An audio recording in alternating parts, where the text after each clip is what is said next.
The bright lights of Earth's orbital station flickered as the alien transport ship materialized in the docking bay. Ambassador Veltar stepped out, his massive form casting long shadows across the metal floor.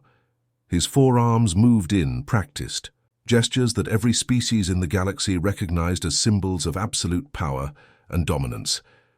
Admiral Minho Kim waited patiently, his hands clasped behind his back. The human wore a simple blue uniform, nothing fancy or intimidating. His face showed no fear, no panic, no desperate hope for mercy. Instead, he looked almost curious. Veltar had delivered ultimatums to thousands of worlds. He knew what to expect. Leaders would fall to their knees, begging for more time. Warriors would shout threats they couldn't back up. Scientists would babble about peaceful cooperation and mutual understanding. But this human just stood there watching him with those strange, calm eyes. The translator device on Veltar's chest hummed to life, converting his words into the primitive languages of this backwater planet. "Your species has been observed by the mighty Zarathi Empire," he announced, his voice echoing through the station's corridors. "We rule 40,000 worlds across this galaxy. We have decided to grant you 30 of your days to surrender completely and without conditions." "Admiral." Kim tilted his head slightly, like someone considering an interesting puzzle. 30 days, he repeated slowly. "That's very generous of you." Veltar's confusion began immediately. Where was the shock, the terror, the desperate scrambling for some way to avoid total destruction? This human was talking like they were discussing the weather. "You understand what this means," Veltar pressed. "Complete surrender. Your world becomes property of the Empire. Your people become servants. Your civilization ends." "I understand perfectly," Admiral Kim replied with a small nod. "Thank you for taking the time to deliver this message personally. It shows real consideration for proper diplomatic protocol." The alien ambassador felt something he rarely experienced: uncertainty. In his 300 years of conquest, no species had ever thanked him for bringing news of their upcoming extinction. His mandibles clicked nervously as he tried to process this unexpected response. Dr. Una Park approached from across the station, her footsteps light and unhurried. She carried a small tray with steaming cups, the rich aroma of earth tea filling the air around them. Her smile was warm and genuine, the kind of expression that made even hardened warriors feel welcome. "Ambassador Veltar," she said politely, offering him one of the cups. "Would you care for some tea before your departure? It's a human custom to offer hospitality to all messengers, regardless of the news they bring." Veltar stared at the offered cup, as if it might explode. In his long career, conquered species had tried bribing him, threatening him, and pleading with him. None had ever offered him refreshments.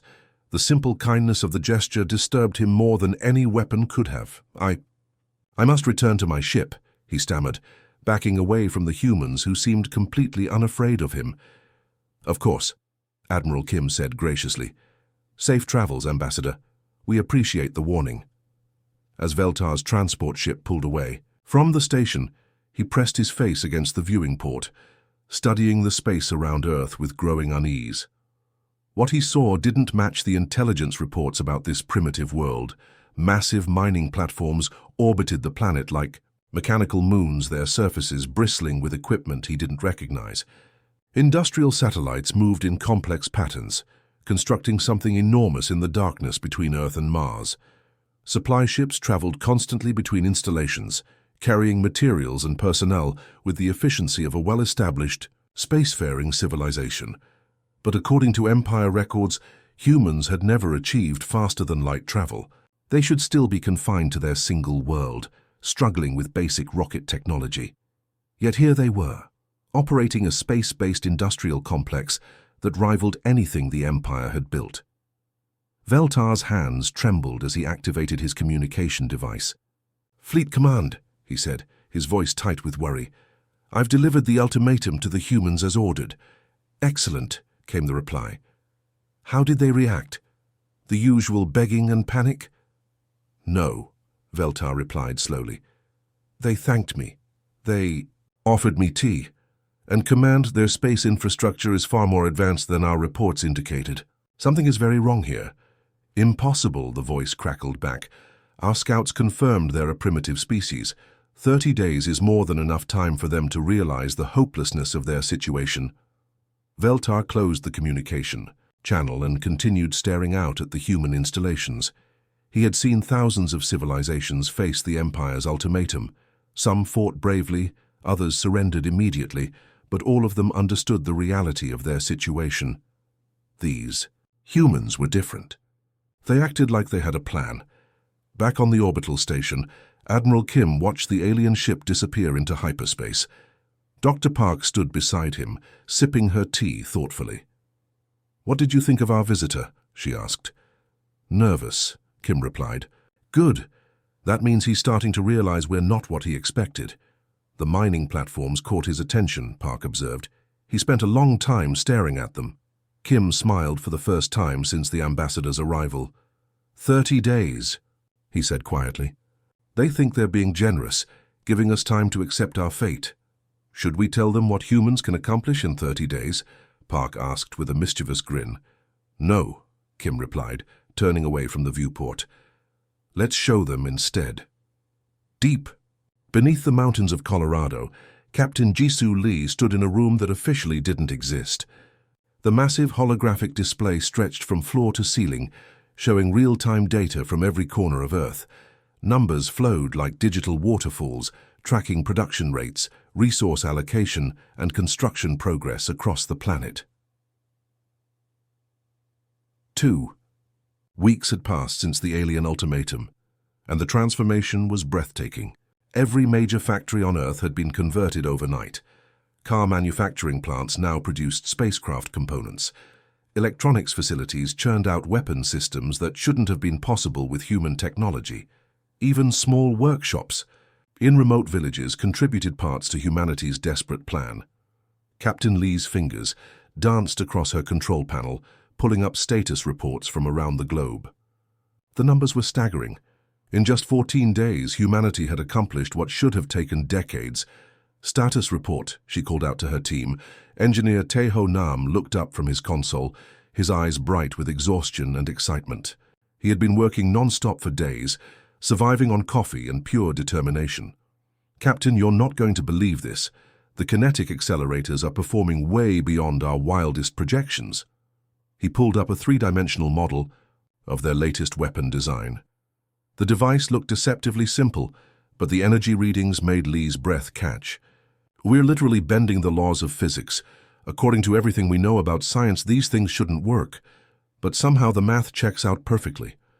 Dr. Sora Choi approached from across the command center, her lab coat stained, with grease and her hair tied back in a messy ponytail. She had been leading the Adaptive Defense Initiative, humanity's most ambitious project yet. "That's because humans have never accepted the word impossible," she said, with a tired but proud smile. Sora activated her own holographic display, showing footage of their latest shield tests. "Watch this," she said, as the recording showed energy beams striking a shimmering barrier. Instead of weakening under the assault, the shield grew brighter and stronger with each impact. "The shields are learning," she explained. "Every time they get hit, they analyze the attack and adapt their defenses. By the third or fourth strike from the same weapon, they're completely immune. It's like giving our ships the ability to develop antibodies against enemy fire." Captain Lee shook her head in amazement. "How is that even possible?" "We based the design on how the human immune system works," Sora replied. "If our bodies can learn to fight off diseases they've never encountered before, why can't our technology do the same thing with weapons?" The command center buzzed with activity as reports came in from around the world. In Japan, automated factories worked around the clock, producing components with precision that surpassed anything humanity had achieved before. In Germany, engineering teams had solved problems that had puzzled scientists for generations. In Brazil, mining operations extracted rare materials from the earth with unprecedented efficiency. But the most remarkable work was happening in unexpected places. Professor Jaiwano had discovered something incredible while working with online gaming communities. The strategic simulations that millions of people played for fun were actually solving real military problems. "Professor O, what's your update?" Captain Lee asked through the communication system. The professor's voice crackled through from Seoul, where he was coordinating with gaming groups across Asia. Captain, it's absolutely incredible. We've got 12-year-old kids designing fighter formations that are putting our best military strategists to shame. They don't know they're planning real battles. They think they're just playing advanced video games. He paused, and Lee could hear the wonder in his voice. These children aren't limited by what we think is possible in combat. They're creating tactics that no military academy would ever teach because they seem too crazy to work. But when we run the simulations with real physics, they're devastatingly effective. Meanwhile, in retirement homes across America, something equally remarkable was happening. Colonel Hyunwoo Bae, a veteran of 3 wars, had organized his fellow retirees into an informal advisory council. These elderly warriors were sharing decades of combat experience with young pilots who had never seen real battle. The youngsters are learning fast, Colonel Bae reported from his facility in Texas. We're teaching them that warfare isn't about following the rules that someone else wrote. It's about writing new rules that your enemy can't understand or counter. The colonel's weathered hands gestured as he spoke, his eyes still sharp despite his age. These kids have reflexes we old-timers never had, and they're not afraid to try things that seem impossible. Combined with our experience, they're becoming something the galaxy has never seen before. Captain Lee walked to the main viewing window, looking out at Earth's orbital shipyards. The construction sites operated continuously, with work lights turning the darkness of space into a brilliant constellation of human activity. Ships took shape with incredible speed, their designs unlike anything in human history. 30 days, she murmured, watching a completed warship detach from its construction platform and begin its initial flight tests. The aliens gave us 30 days to surrender and prepare for conquest. Her reflection in the window showed a woman who had aged years in just 2 weeks, but whose eyes burned with fierce determination. Behind her, the command center hummed with the coordinated effort of an entire species preparing for war. She turned back to her team, all of them exhausted but driven by the same desperate hope. They have no idea what humans can accomplish in 30 days, she said, her voice carrying a mix of pride and grim satisfaction. Especially when we're fighting for our home. Fleet Commander Zaxital stood on the bridge of his flagship, the Dominion's Wrath, watching the stars streak past as his armada approached the Sol system. His 1,000 warships moved in perfect formation, a sight that had brought terror to countless worlds across the galaxy.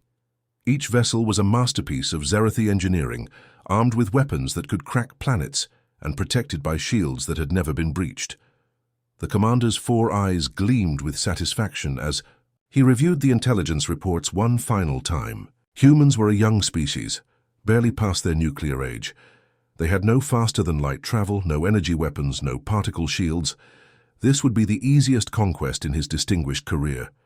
His tactical officer, a seasoned warrior, who had participated in over 50 planetary invasions, looked up from his console with barely contained excitement.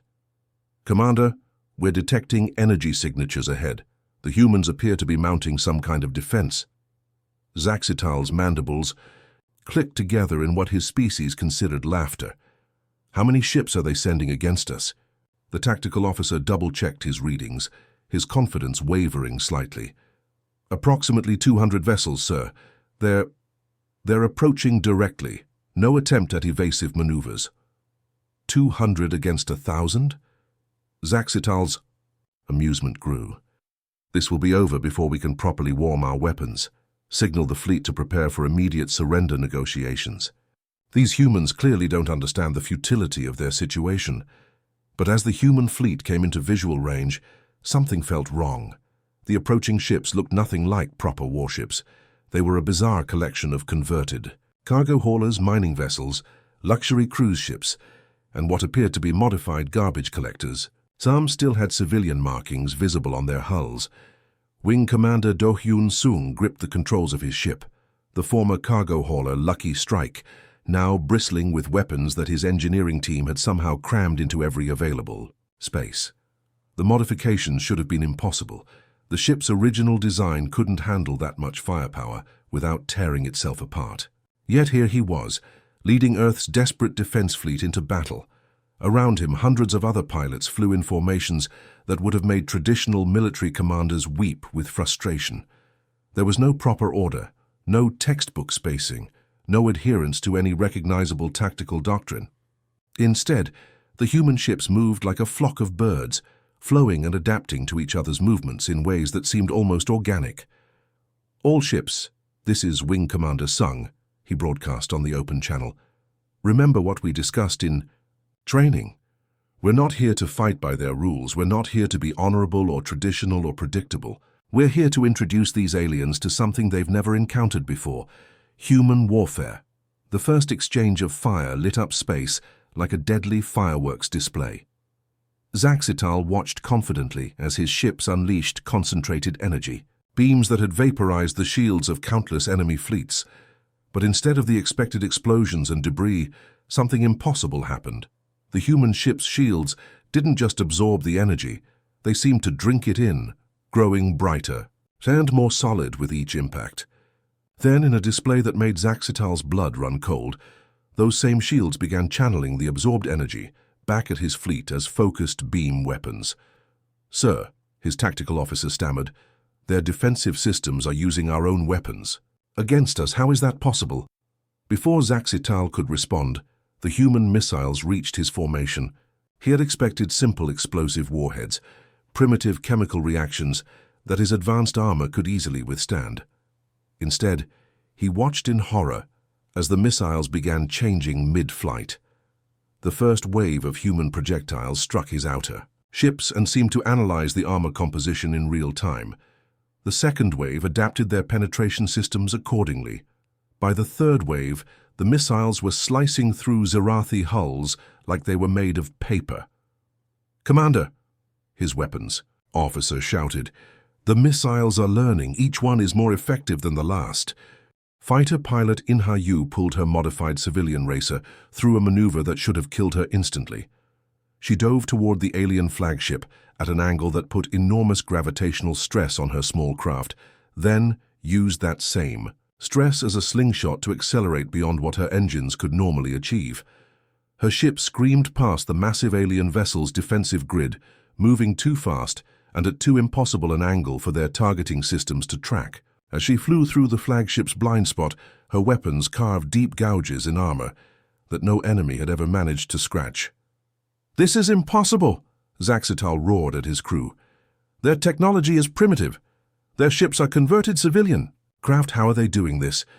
But his questions went unanswered as more impossible things happened around him. Human ships were using debris from destroyed vessels as improvised weapons, turning wreckage into guided projectiles. Others were flying through his formation in ways that violated every law of physics he understood, somehow using gravitational fields and momentum in combinations that his scientists had never imagined. The battle that was supposed to last minutes stretched into hours. With each passing moment, the human fleet seemed to grow more effective, more coordinated, more devastating. They weren't just fighting, they were learning and adapting faster than any species Zaxital had ever encountered. His communications officer received a transmission from one of his retreating cruisers. "Commander, this is Captain Velkoth. We can't fight them. They're not following any known tactical patterns. Every time we adapt to their strategy, they change it completely. It's like fighting smoke." Zaxital looked around his bridge at the faces of his crew, warriors who had never known defeat, now staring at their displays in shock and fear. Through the main viewing screen, he could see the scattered remains of his once mighty fleet drifting in the void. Of his 1,000 ships, fewer than 50 remained operational. The humans had accomplished in 6 hours what should have been impossible for any civilization. They had destroyed the Zerathi Third Fleet using converted civilian vessels and impossible tactics. As his few surviving ships limped away from the battle, their emergency broadcasts reached every corner of the Zerathi Empire. "The humans don't fight like anyone else in the galaxy. They make the impossible look routine. Whatever you do, don't underestimate them again." Commander Zaxital sat alone, on his damaged bridge, staring at the tactical display that showed the complete destruction of his career, his reputation, and his understanding of warfare itself. The humans had won. And they had made it look easy, Admiral Seojun Kang stood on the bridge of the Indomitable Spirit, humanity's first purpose-built warship, watching the swirling colors of hyperspace fade into the familiar darkness of normal space. They had traveled deeper into Zarathi territory than any human had ever gone before, but instead of fear, he felt a strange sense of anticipation. The ship around him hummed with energy from systems that combined human ingenuity with technology they had reverse-engineered from captured alien vessels. The result was something entirely new, a fusion of human creativity and galactic science that neither species could have achieved alone. "Position confirmed, Admiral," reported his navigation officer. "We're in the Kepler sector, approximately 12 light-years from the nearest Zarathi military outpost." Kang nodded, studying the tactical display that showed his small fleet of 30 ships scattered across the region. Unlike traditional military campaigns that focused on destroying enemy forces, humanity had developed an entirely different approach to interstellar warfare. They weren't here to conquer through violence, they were here to win hearts and minds. "Communications Officer Yoonji Han, are you ready?" he asked. Officer Han looked up from her console, her fingers dancing across controls that managed communication. Arrays more sophisticated than anything Earth had possessed just months earlier. "All broadcasting systems are online, Admiral. We've successfully integrated with the Zarathi civilian communication networks." The Admiral took a deep breath. What they were about to do had never been attempted in galactic history. No conquering force had ever tried to communicate directly with enemy civilians, bypassing military and government channels entirely. "Begin transmission," he ordered. Across hundreds of Zarathi worlds, civilian communication devices suddenly activated with an unexpected message. The face that appeared on screens throughout the Empire was unmistakably human, but the expression was warm and friendly rather than threatening. "Citizens of the Zarathi Empire," Admiral Kang began, his voice carrying the same tone he might use when talking to neighbors back on Earth. "My name is Admiral Seojun Kang, representing the people of Earth and our new Terran Federation. We want you to know that despite the current conflict between our governments, humanity seeks only peace and mutual cooperation with all intelligent species." The message continued for several minutes, explaining human values of freedom, cooperation, and mutual respect. It was broadcast in perfect Zarathi language, complete with cultural references that showed deep understanding of their society. But the most terrifying aspect for Zarathi leaders wasn't the content of the message, it was the fact that it existed at all. Somehow these supposedly primitive humans had infiltrated the Empire's most secure communication systems. Military encryption that had protected Zarathi secrets for centuries had been bypassed as easily as opening a door. On a distant supply world called Vextar Prime, Major Minseok Park led a small team of human specialists as they approached a massive Zarathi logistics facility. The compound stretched for kilometers, filled with warehouses, transportation hubs, and processing centers that kept the Empire's military machine running. But instead of explosives and weapons, Park's team carried engineering tools and construction materials. "Remember," he told his people as they prepared for their mission, "we're not here to destroy anything. We're here to make their lives better." The human team worked through the night, their advanced tools allowing them to modify the alien facility in ways that should have taken months to complete. When the Zarathi logistics officers arrived for their morning shift, they found something incredible.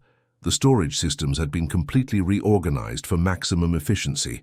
Transportation networks flowed more smoothly than ever before. Processing centers operated with precision that exceeded their original design specifications. And throughout the facility, grateful alien workers who had been freed from various forms of servitude spoke glowing praise of their human liberators. The psychological impact was devastating for Imperial morale. How do you fight an enemy that improves your infrastructure while you're not looking? Intelligence Director Haeun Kim coordinated the most subtle and effective aspect of humanity's campaign from her command center aboard the Peaceful Resolution. Her network of agents wasn't conducting traditional espionage operations. Instead, they were simply showing up throughout Zarathi space as helpful consultants, skilled technicians, and friendly advisors. "Report from Sector 7, one of her coordinators announced. Our people have been invited to assist with agricultural improvements on 3 different worlds. They're increasing crop yields by 40% using techniques from earth farming. Sector 12, Kim asked. Even better. Our medical team helped local doctors cure a plague that was affecting the outer colonies. The planetary governor has officially requested permanent human advisors for their healthcare system. Kim smiled as she reviewed reports from across the Empire. Humans were appearing everywhere, solving problems that had plagued Zarathi civilization. For generations, they were efficient, friendly, and absolutely impossible to get rid of because everyone wanted them to stay. Status report, Admiral Kang requested during his daily briefing. Tactical Officer Won-Ho Lee could barely contain his amusement as he delivered the update. Sir, we now have 17 Zarathi worlds that have formally requested to join our Terran Friendship Initiative.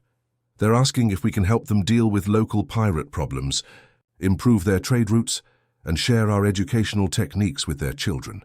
The Admiral leaned back in his command chair, considering the implications.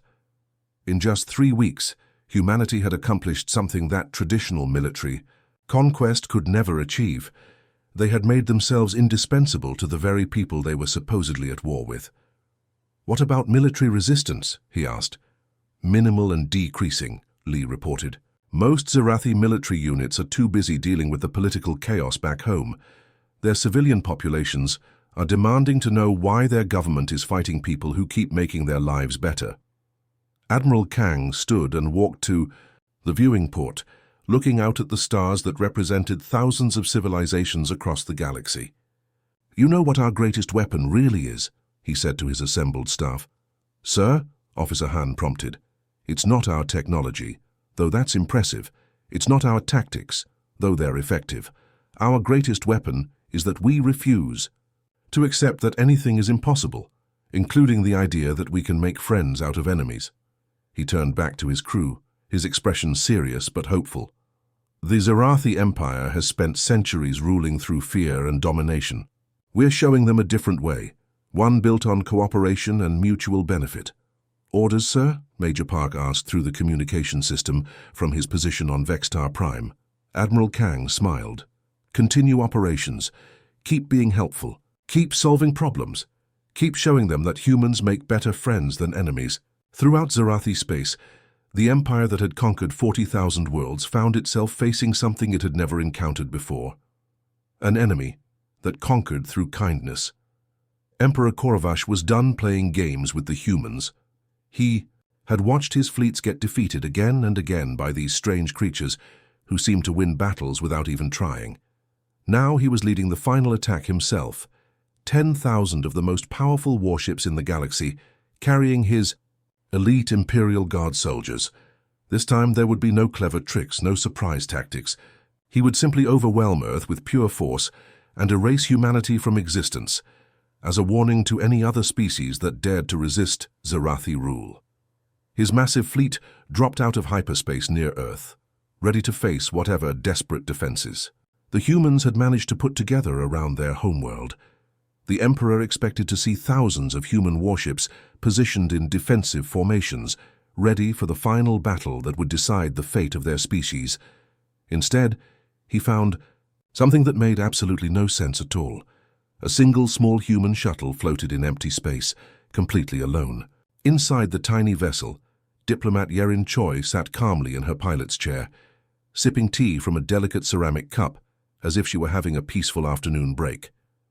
She seemed completely unconcerned by the fact that 10,000 alien warships had just surrounded her. Yerin opened a communication channel, and her face appeared on screens throughout the Zarathi fleet.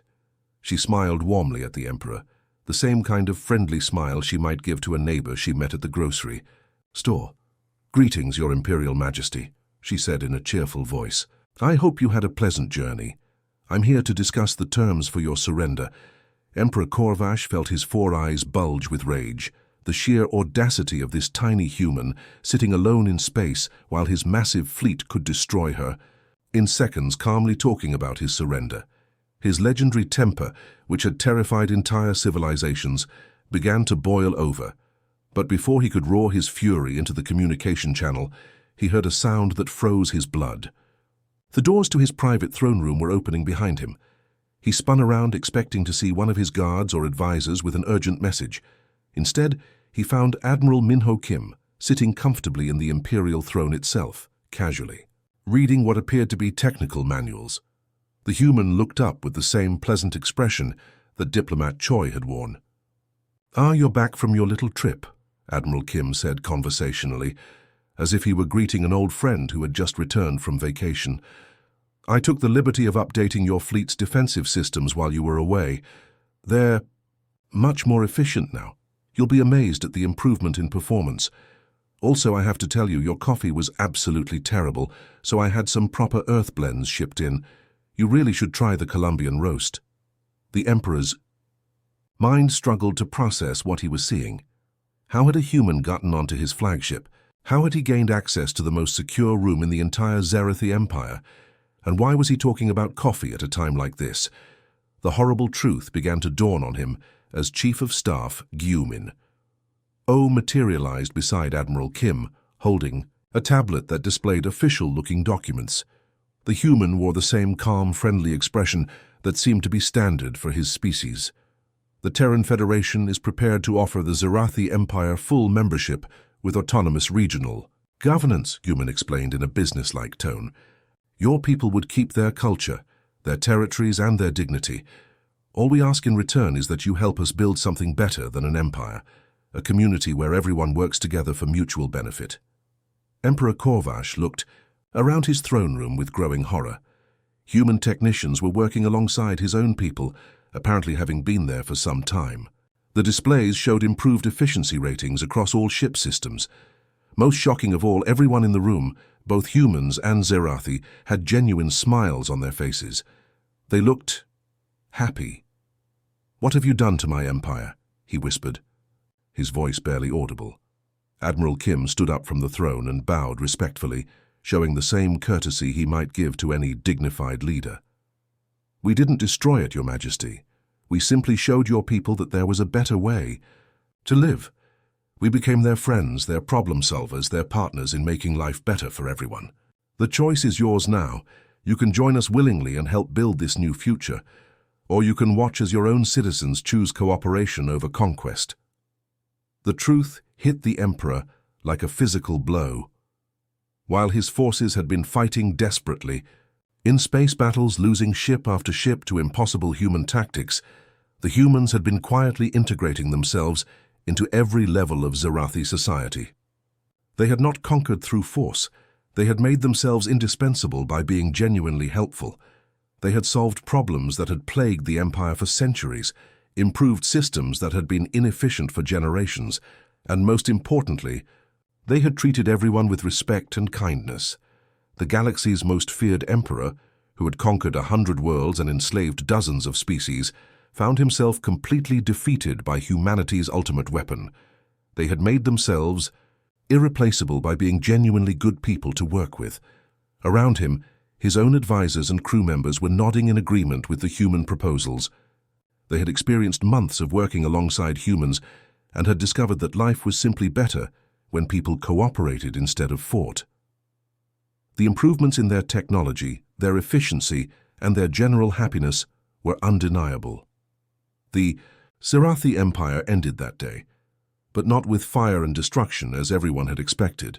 Instead, it ended with Emperor Korvash's signature on a treaty that established the Terran Federation, a galactic community built on the radical human notion that everyone was better off working together than fighting each other. The most powerful military force in the galaxy had been defeated not by superior weapons or brilliant tactics, but by the simple human belief that friendship was stronger than fear. Retry Claude can make mistakes. Please double-check responses.